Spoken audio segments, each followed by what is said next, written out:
I come from an immigrant mother. I'm working on my career. These are the pros and cons of my life, and I would love to be able to have this opportunity. 2 weeks later, they called and said, you have been selected to be in the first season of Love and Hip Hop Miami. Between stress, depression, and everything else, I decided to kind of start taking care of my health because I started looking at myself on TV on the daily. So I just felt more pressure to get myself more into shape. I dropped out of college, went to the Dominican Republic, started doing music. It's like music is a lottery. You gotta throw a lot of songs to see what sticks. And then once you have kids and you have responsibilities and you got the big grown people bills, then you don't really have the same time to just be experimenting. So I still wanna get back into it. I just don't know if I would do it like 100% full time. There is no way that you could have been homeless. I'm like, why not? Beauty has nothing to do with it. And even finances. You could be super rich and go through tough times and then be rock bottom. Yeah. If you would have just had the guts to get up there and just try, God knows what could have happened. So I'm willing to try everything, at least once to see what happens, you know? Hi, you guys. It's your girl, Nene Leaks, and we are back. Yes, we're still on location in Miami, Florida. And so, I'm down here doing my thing, honey. I'm trying to talk to all the Miami people, okay? Hey, Miami, I love you guys. The weather is amazing. So right now, I have another special guest inside the studio. She's a mother, an entrepreneur. She has a talk show. She's an actress. Oh, honey, she can speak Spanish and English. And she's one of the cast members of Love and Hip Hop. Guys, please put your hands together and give a virtual round of applause and a lot of love to Amara. Aw, thank you so much. I love the presentation. By the way, we have a lot of good energy here in the studio. Can y'all give it up for me a little bit? Let me hear it. Thank you. Let's give it up. You look so beautiful. So do you. I don't think that we've really met in person before ever, have we? No, we have not. Today is my honor to meet you in person. Yeah, I have admired you for so many years. Me too. I think that you are such an amazing soul, a great person, and I think that you inspire and motivate so many of us. So I am so happy to be here today. Thank you. I receive all of that. Amen. You look absolutely beautiful. Thank you. And I'm so happy to finally get a chance to sit with you. And let's get a lot of talking going on. So you don't know this, but I can tell you this. So I've followed Love and Hip Hop Miami off and on. And so I saw you when you came on the show. I had a lot of love for your mommy. Thank you. Yes. The last few seasons I haven't watched because I'm not a real TV watcher anymore. Okay. And I have my TV. I actually don't even know where the remote control is. Okay. But anyway, so I don't really follow the show as much. Right. But you're still there. How many seasons has it been for you? Well, we are currently working on season 7. Wow. And yeah, it has been a roller coaster of emotions. It has been a long time because time does fly pretty quickly. But I've had my ups, my downs, and regardless of the good and the bad that has come out of being on the show, because it still is reality TV, and we know what it is. Yeah. It's a great platform. You got to give it that. I am grateful for the opportunity, for the amazing fan base I've been able to create, the exposure, and like I say, not necessarily do I always get to expose, everything I'd like, but I am grateful to still be here so many seasons, Yeah. So can you tell us a little bit about your upbringing, where you're from? Because I know a lot of people know that you speak, both languages. Where are you from? How did you get in the entertainment business? Okay, so I am Dominicana. I am Dominican. Born and raised in Miami. My first language is Spanish. Wow. I was somewhat raised between Hialeah and Brown Sub. Trick knows very well, and Trina as well. And basically, I was just born in Miami. My mom came as an immigrant to this country with no family. She had me here. I'm an only child. Oh, wow. And my mom, gave me the opportunity. She saw that I was very charismatic and I had a really big personality as a little girl. And she gave me the opportunity when I told her that I wanted to be an artist to put me in singing classes and acting classes and all these other things that I'm so grateful because thanks to her not telling me no, do something else, it gave me the opportunity to start as a child star in a very well-known TV show called Sábado Gigante with Don Francisco. It was a very, very big TV show for the Latino community. I was there when I was there for 6 years every Saturday. I started when I was 4, then I did commercials for Disney, and then I did so many other things. And I became a background dancer for the TV show, for the network. Same network that today I work there as well, but now I work there as a TV host Monday through Friday. Okay. So what network is that? Univision. So we, basically for Latinos, we have Univision and Telemundo. Okay. Those are like the main two that we have. So I work in Univision now as a TV host. And I've done so many things in my years. I started originally with music, but then I realized that being in this industry, you have to be able to be flexible enough and open enough to be willing to learn how to do other things. You know, sing, dance, act. I read teleprompter. I do whatever. Right. So, you know, it's important. So you actually really grew up right here in Miami, Florida. Sí. Right. C. Yes, girl. Yes, for C. Well, yes, mommy, because you were in Miami. And the Miami is very like this. Yes, Como que it is. Very like, international. It's not like this. It's like this. Yes. It's very cha-cha. So I'm glad that you're here and you're enjoying the sun. I am. So how did you get cast in Love and Hip Hop? Bueno, once upon a time, they were doing auditions here in Miami. And I basically, you know, went to the audition back when like Mona was really invested in the project. And I had the opportunity of meeting her. Basically, it was like a long conference table. You were sitting on the other side and they were just like, so tell us about yourself. And it was just you naturally just being organically yourself. And I just told my story, my truth. You know, I come from an immigrant mother. I'm working on my career. These are the pros and cons of my life. And I would love to be able to have this opportunity. And like about 2 weeks later, they called and said, you have been selected to be in the first season of Love and Hip Hop Miami. And I'm not gonna lie, I really didn't even understand what it meant because I had seen the show here and there. Like, you know, I had seen Jocelyn and Stevie and, you know, there was like a moment, but I wasn't super invested into knowing about the show.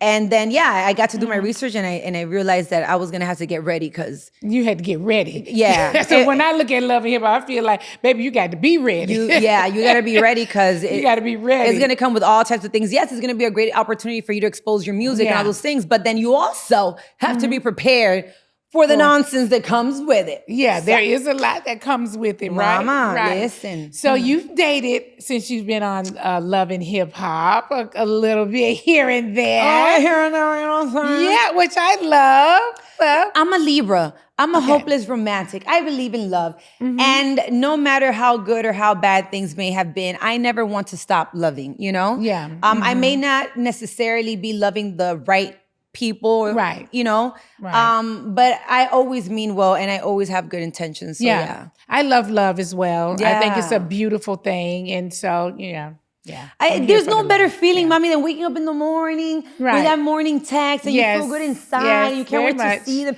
hold me, hug me, all that good stuff. Very much. Are you in a relationship now? So I you know, I am dating someone now, yes. So you're dating, you're exclusive. O sea, como que exclusive, 100%, we're working towards it. Okay. But I am taking my time, but I am, you know, dating someone now that I really am into. Okay, I like him a lot. He is in the car industry. Wow. He does these annual car expos and events with a very well-known hip hop rapper that I won't get into details, but you know, shout out to 57. Yes. So we all know, and if you follow the show, that Amara has beautiful twin girls. Yes. Yay. I do. Yeah. How old are they now? My girls are 3. That's so It's not cute, even terrible though. 2s, it's terrible 3s. I know. It's terrible 3s. Don't you? Will you have more? You know, there was a moment in my life, and I still think I be like on and off about it because you know life is getting very tough. Yeah, the world that we live in right now is very tight. But I never say no because you never know. I would love to have the possibility of having a big family. I've always dreamed of that long Thanksgiving dinner, that table with the whole family, everybody screaming, "Stop! Shut up!" Yes, I love the scandal. Because I've never had it, you know? I've only seen it like on the TV and stuff. So I want to be able to create my own village. And I would love to. So let's see what the future holds, you know? Maybe. with the right person, I would Yes. be willing to have another set. Being that you're the only child, I know your mama is like loving those girls. I see. Let me tell you. Oh my God. So the other day, I was with my girls, and I know that the three, they don't know any better. But I, unfortunately, to say it like that, because I am a woman, but I feel like the man of my home, because I, handle everything. My girls are like, I love abuela more. I love grandma more. And I know that it should have been like, oh, that's nice. But there was a part of me that felt like, don't tell me that. But, I do appreciate it. I'm so grateful that my mother is always there to support me. She really She is. supported me from day one, and even with my girls. And she did an amazing job with me. So I pray that she can help me do the same thing with my girls. She will. So shout outs to all the grandmothers out there that support their daughters, their sons with their grandchildren. I don't know what we would be without you. So thank you so much. Yeah, she will. So going back to Love and Hip Hop, I know that you're a cast member there. So you guys are currently shooting? Yeah. Yes. Okay, so how's everybody getting along? Oh my God, are people getting along? Mama, listen, we just started, no? Oh, you did? We just started, but in this process, so far it's very spicy, it's very steamy. I think it's important to have tough skin. Yeah, I think it's important to, you know, to have tough skin and I love that I'm able to talk to someone that has been in the industry for so long and gets it. You have to have tough skin. You have to have your mental health put together. Mainly because I know my truth of me and my experiences. I also know that it's still an industry of entertainment. And then you also have to deal with people's comments about you, and they feel that because they see you on TV, they know who you are as a person, and all of that. But it's a lie. But like I said, I've been in for so long that I also know it's a great platform, and I'm gonna stick to it. But it also means I got to deal with some raggedy, that they wish they could be me. And, God only made one of me, so I'm sorry for y'all. So I would tell you, again, I haven't been able to really follow this season, but one of the things that I know, one of the clips that had become very popular was you and Princess Love. Okay. You guys had gone back and forth with each other. Is she on this season, Miami? I believe that she's not on this season at this moment. Not on this season. At this moment that I know of, no. Yeah, okay. You guys actually had a disagreement. It was about Ray J, right? Correct. Were you dating Ray J? I was never dating Ray J. I have never dated Ray J. I have never insinuated or been in that space of anything in that way, in that matter. I think that in the heat of the moment, because of everything that occurred, it was just too much going on. And right now, thinking cold-mindedly, I want to believe and understand that everybody's going through their own personal things within their households, and also the pressure of what we do as well. I never had any ill intentions, and I know that things could have been shown in a certain light, but she knows, he knows, we all know, and it did not happen the way. Were you guys able to ever fix it? No, we weren't able to fix it at this moment. I don't think there's necessarily anything to fix per se. I wish them nothing but the best, When I say fix it, I think I mean like you and her were able to get an understanding, like this didn't really happen. I didn't really do this. The thing is that, she has her reasonings, and there just comes a moment in life where you're just like, well, we can agree to disagree and just let it be that. Like, we don't have to be on the same page. We both, have bigger fish to fry. So, like I said, I wish them the best to both. I know it's tough. It's a lot of pressure. And because I'm already going through my own personal things, I can only but understand how not everybody knows what you're going through behind closed doors. So it's true. Yeah, people don't. What I've been trying to say a lot lately is sometimes you have to give people a little grace, because you just really never know what they're going through. That part. So a little bit of grace sometimes can go a long way. Yeah. I know that it went very viral. I didn't talk about it. Yeah. I try to be very respectful of it. Only because I just don't move like that. I don't really care to what I do when I'm there, that's what I did in that moment. But to then be going on social media and doing the most and all that, it's a lot, right? I know. I want to be able to just go home in my bubble and then I'm in here. You know? Yes. So did you on the show A Love and Hip Hop, I'm having to ask this because I don't really know the answer to this for real. Your children's father, did he come on the show with you? Yes, he did. He did come on the show with you. Okay, so you guys have a good relationship? Co-parenting relationship.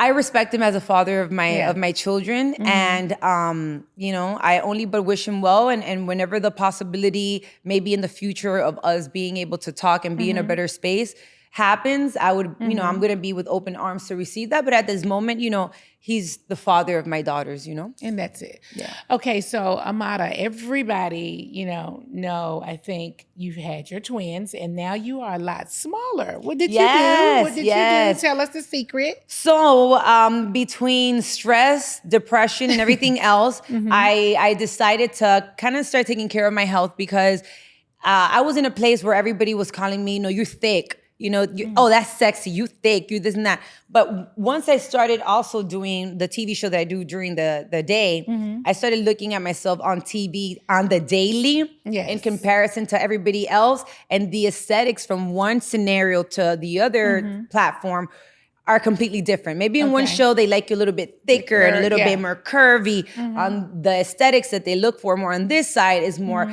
petite, put together, more TV host, more whatever. So I just felt more pressure to get myself more into shape. And, there's a lot of body treatments you can do to assist with that. And it had nothing to do with surgeries, because everybody's like, oh, it wasn't in the surgery. I did get my boobs done after having my babies, but it was mainly other types of assistance and treatments and stuff that I have done to help me, maintain my weight and my body type. And let me tell you, the truth of the matter is that I don't consider myself to have like this amazing body either. No, you look great. I have body, what is it? Morphous. Yeah, because I can't see that. You look great. No, mommy, thank you. But I feel like I've lived in so many bodies. Okay. I used to be 230 at one moment in my life. Then I lost weight. Then I was pregnant. Then adapting to the new body. Then going back to being. So I've lived in so many bodies, and sometimes you don't necessarily do it to please yourself. You do it to please the industry that you're in, or the TV show, or the movie, or whatever it is that you're in. So it just becomes a little bit hard to necessarily love every single part of you. I deal with those issues just like any other woman. I know you do, but you look fine. Thank you. I think you look. I can still get it. Yes, so. you look. You look amazing. Now, Amara, you are an entrepreneur, and I want you to talk to us about that a little bit. You have a perfume. I do, Mami. Mira, I brought you one. Okay. Hey, yes. Oh my God. I have a perfume. I want to see it. Sí. Bueno, mira, let me tell you. My perfume is called Eternal Beauty, because I feel that as women, we are eternally beautiful. Doesn't matter the age, body type, or shape, or anything. So I have my perfume, Eternal Beauty by Amara, available on Amazon and Cermat. I love that. All that information is also on my social media platforms. But I'm always looking for ways to grow my brand. Yes. I'm always looking for ways to take advantage of the opportunity. Yes. Because you know that this is a roller coaster. Yes, it and is. always also looking for ways to connect with my audience, with the people that support me, that love me, that follow me. So I thought that doing a fragrance would be such a great connection. And I'm currently working on the second perfume, because this one's done so well. Okay. It's actually made in Mexico. Mm-hmm. It's made in Mexico. And it also supports so many Mexican women to provide food for their families. That was one of the reasons too. I'm always all about women empowerment, especially if you're a single mother. Yeah. Because I know how hard it can be. So once they showed me and they told me about this collaboration with this company, I just had to do it. So well, I love that. I love being an entrepreneur. So Yes. I love it. I know one thing for sure. When you're on a platform like Love and Hip Hop, you have to use those platforms. I mean, they are great platforms. They have their ups and their downs and their Correct. bittersweet moments, but it's a great platform nonetheless. Correct, most definitely. And besides that, I also have real estate. I'm a big fan of real estate. I went from one point in my life from being homeless, which I've spoken about it. And it's crazy to me because people feel like there's no way that you're so pretty, that you're so, whatever it is that they may think of me, there is no way that you could have been homeless. I'm like, why not? Beauty has nothing to do with it. And even finances. You could be super rich and go through tough times and then be rock bottom. Yeah. And a lot of people also felt, well, why don't you just find a guy? Or why don't you, well, we're not necessarily all. Yeah, they're not easy to find either. That part. But we're not all necessarily built like that either. You know, some of us were mainly raised, and I'm very prideful to work. Yeah. So I like to work for mine. Me too.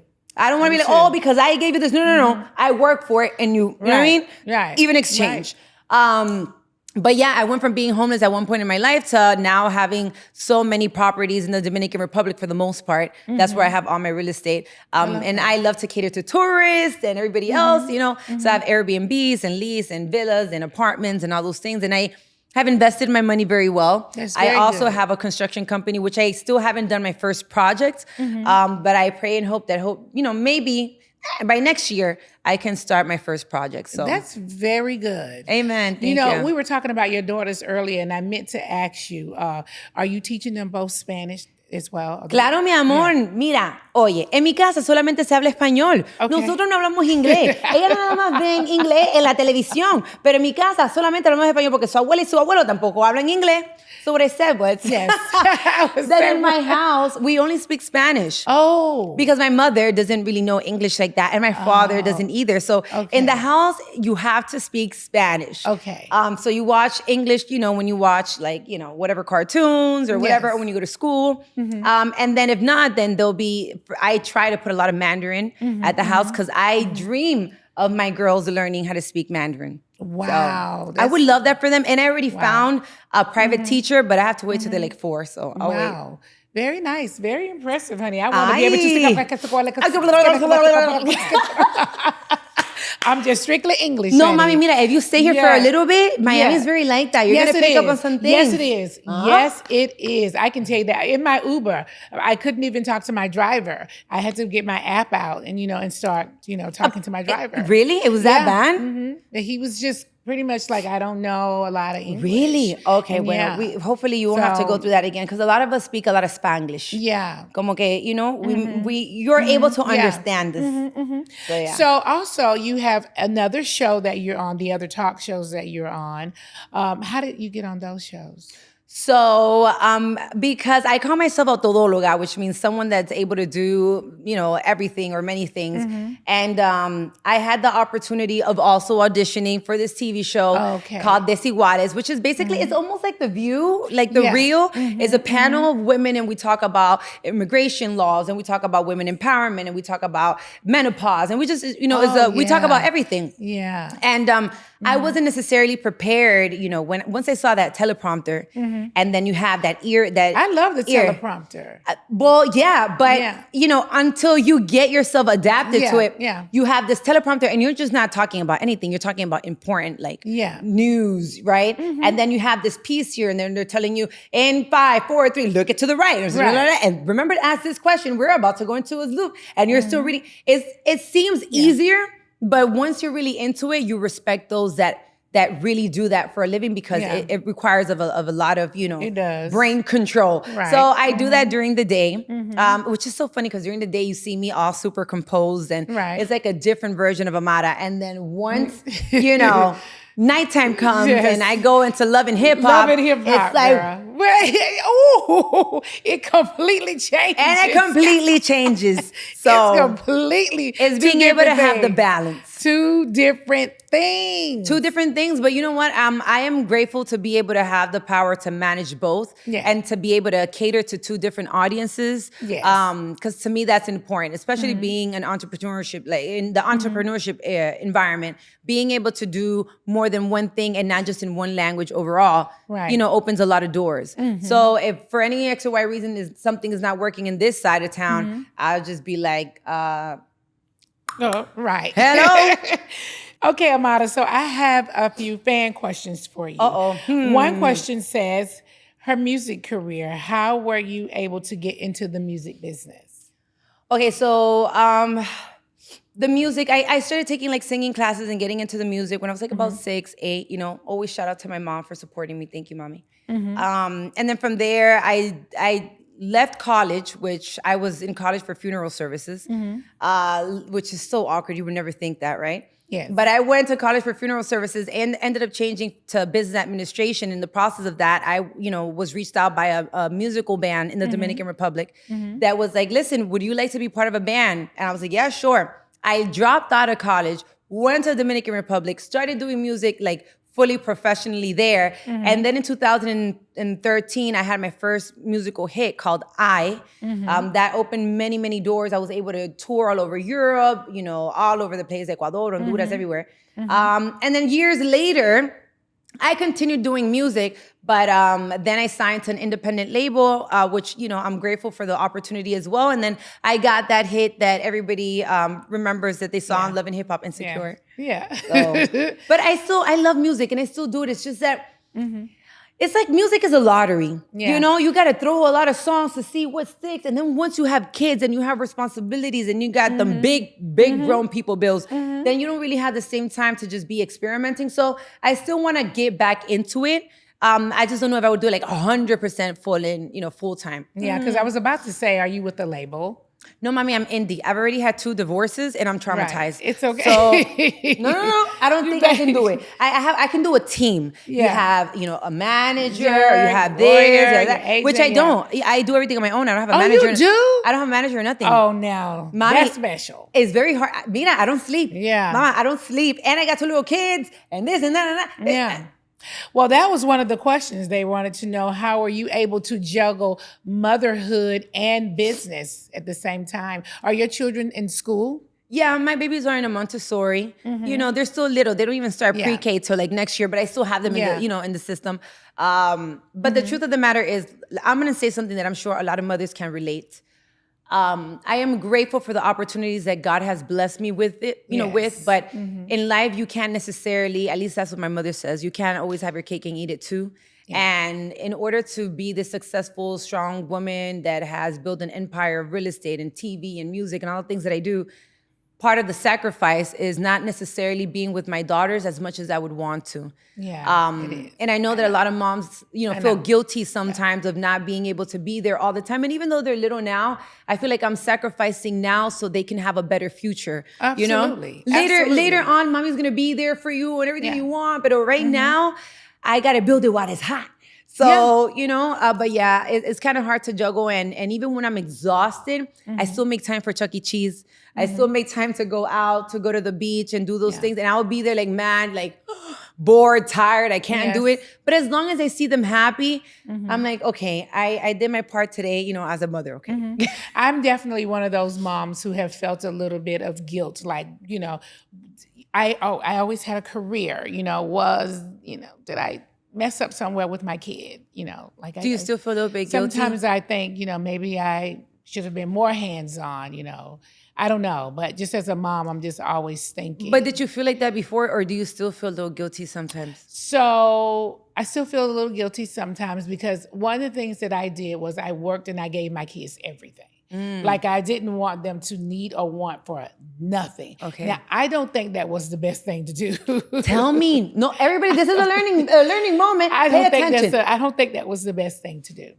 Because I feel like you make them weak by giving them so much. They need to earn things and, be motivated. I feel like they're less motivated because I gave them everything. They didn't have to work for anything, Bueno, that is tough though. That is tough though, because I understand, at least me coming from poverty and being able to be the one to break that curse, that generational curse of like, my father never went to school. So let's just take it all the way back there, Until this day, I have to read everything for him and assist because we come from very, very poor backgrounds. Oh, wow. So being able to do this for my family, this is like a really big, jump. This is a really big step. So, I think it's important, but I feel that so far, I'm happy with the things I've accomplished thus far. You know. Well, you've done great. You've done great from everything that you've told me that. Amen. And sometimes I will say I do need to make more time to just be grateful for those things because I'm very ambitious and I'm always looking for the next big thing to do. And in the process of that, you may miss the fact that, where you came from and how far you've come. So, I still want a lot more out of life. I don't want to regret not having done. Like I want to do everything, even if it's bad. At least I tried it. And I always say that the biggest dreams and the biggest business ideas are in the cemetery. Oh, wow. You feel that way? Most definitely. Oh, God. All those people that died with so many great ideas, but they were afraid because of society, because their mother or their father told they couldn't do it, or because they felt they didn't have the finances, or they weren't smart enough, or whatever. Yeah. If you would have just had the guts to get up there and just try, God knows what could have happened. So I feel like I'm willing to try everything, at least once to see what happens, you know? Well, I do agree that fear holds a lot of people back from a lot of things. Correct. And that's why not all of us are meant, and it sounds terrible. Don't judge me, pero I don't feel like everybody's meant to be successful. I don't feel like everybody's meant to have money. I feel like some people, not everybody's meant to be a boss. I don't think everybody even wants to be successful. Some people just don't. Just want to be complacent. And that's okay too, because we don't all have the same ambition. We don't all have the same dreams and goals. But for those that do, you know, we have to sacrifice a lot and we have to work a little bit harder. And if you were to hang out around those that have made something out of themselves, they just move a little different. Well, listen, I just want to, first of all, let me go back. Oh, wow. Amara, someone just walked into the door. Did you see that? I'll tell you about it later. Amara, why don't you tell everybody where to get your perfume? Yes. How to follow you on social media and all those things. Okay, so if you guys want to follow me on my social media platforms, it's Amara La Negra ALN, Amara La Negra ALN. My perfumes, Eternal Beauty by Amara, and the new one that's going to be coming out very soon are also available on Amazon. And oh, by the way, I cannot forget, guys, go follow, subscribe to my babies, Last World Twins show. They just opened their YouTube channel. So I'm a very proud momager. Aww, They're only 3, but we just went to the studio. They just did the first song. It's the cutest thing ever. And I can't wait to see them grow up into amazing, beautiful young girls. Well, Amara, I got to thank you. Thank you so much for coming over to see me today. I've had so much fun talking to you. Thank you so much for having me. And like I said before, it's been such an honor to not just meet you, but to also be part of your amazing platform. Thank you. I appreciate you. You guys give a lot of love and a round of applause once again for Amara. Hey. Yay, Amara! I still can't believe you did your own makeup. Mommy, it's still together because I'm feeling a little shiny. It looks great. It's still together. Okay, I'll be coming to you when I need makeup. You're going to do my makeup now. I got you.